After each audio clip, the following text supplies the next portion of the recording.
নমস্কার বন্ধুরা, আজকে একটু ইচ্ছা হলো দই বড়া খেতে, তো দই বড়া বানাচ্ছি। তো দেখো আমি কেমন করে দই বড়াটা বানাচ্ছি। এই যে তুলেছি, এই যে আমার বড়া হয়ে গেছে। তেলটা আমার গরম হয়ে গেছে, একটু সরষে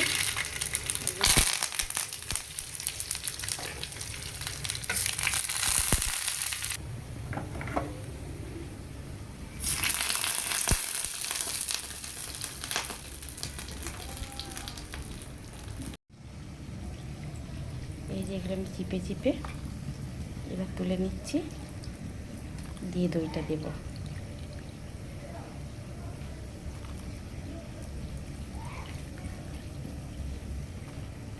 যে আমি দই নিয়ে চলে এসেছি, তার মধ্যে একটু দিয়ে দিলাম বিট নুন,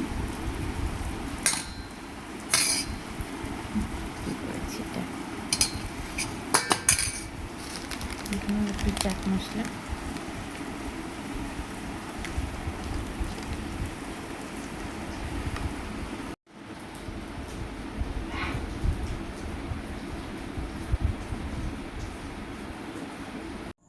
এই যে ফাইনালি আমার দই বড়াটা হয়ে গেছে। দেখো তো কেমন হয়েছে দই বড়াটা, তাও তোমাদের একটা চামচে করে আমি কেটে দেখাচ্ছি।